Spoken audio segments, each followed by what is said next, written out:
you've written a number of books on issues around Marx and his view on ecology, especially one book called Marx's Ecology, Materialism and Nature. Can you firstly explain what their outlook on this issue was, in particular what you describe as the metabolic rift?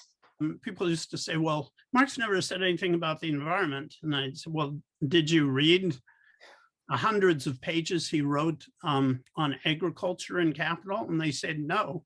Well, how can you know he didn't say anything about the environment if you don't even look at what he wrote? Marx's approach to the environment really comes out of his materialist conception of nature, which is the viewpoint of natural science, really.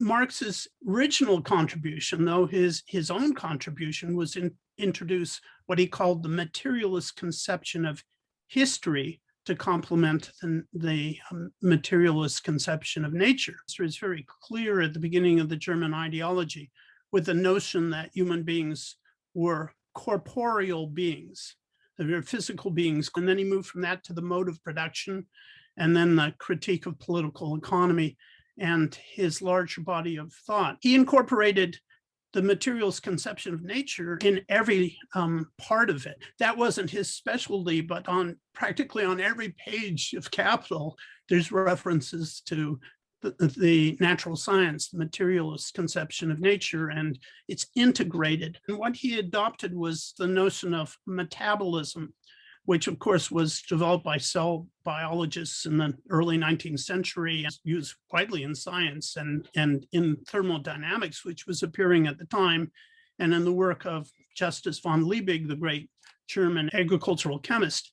And Marx introduced the notion of social metabolism, that the labor and production process was the way in which human beings mediated their relations with nature. When capitalist production, because it's an alienated form of production, came into conflict with basically the laws of nature, the universal metabolism of nature, what arose was a metabolic rift between human beings and nature. So out of this, Marx developed an analysis of ecological crisis that was phenomenal and still is phenomenal because it's the only analysis that links the social and ecological at every point. There is no ecological theory that is as comprehensive in understanding the relationship between the contradictions in the mode of production, both economic and ecological at the same time. The whole notion of the ecosystem and even the Earth system are rooted in the concept of metabolism and the way in which Marx developed it. Did he see that as a coming and going, or was it a different kind of crisis as opposed to the, economic crises that they both foresaw?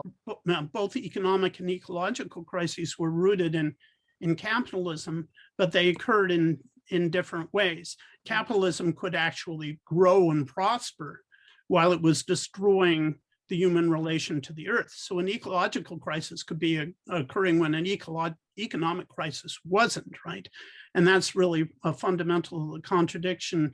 He focused a lot on the soil crisis in the 19th century, that what was happening is that the nutrients, the soil nutrients like phosphorus and potassium and nitrogen were being removed from the soil and the food and fiber and shipped hundreds and sometimes thousands of miles. The soil was depleted, had to get guano from Peru and develop synthetic fertilizers to try to repair the soil to provide nutrients. And Marx took this not only as a metabolic rift, but he generalized it. And he saw this as kind of a structural characteristic of capitalism by which it created ecological crises. Marx actually wrote in Capital how the periodic development of epidemics was in itself a metabolic rift within capitalism. So this was really profound. It's even profound today in terms of being able to understand what's going on. Absolutely, especially considering the COVID pandemic. Why do you think that it is that lots of people think Marx has nothing to say about nature and ecology? Where does that come from? Rosa Luxemburg once wrote that Marx in his scientific creation had outstripped us as a party of fighters. And she said, look, the the socialist movement tended to focus on what its immediate problems were and to ignore the larger science in Marx's analysis.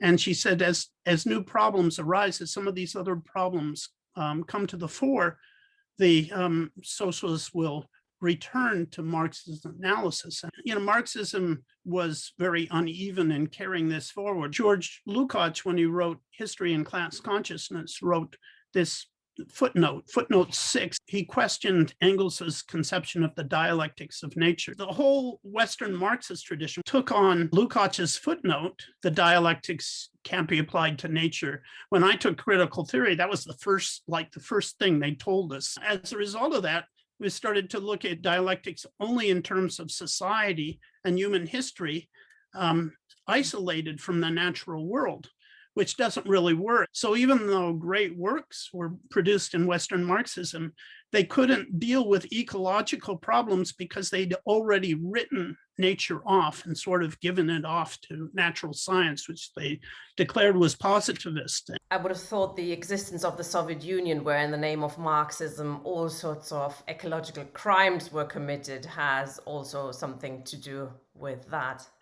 It was originally the leader in ecological thought in the world in the 1920s and early 30s, but the great ecological thinkers in the Soviet Union were all purged, most of them executed, which tends to hinder thinking, to say the least. And so after Stalin's death, the Soviet Union was the worst on environmental issues because they were introducing chemicals. They were involved in trying to create nuclear parity with the United States, and it became very ecologically destructive. And then there's a late Soviet ecology period. They had the biggest conservation movement organization in the world. They were led by scientists.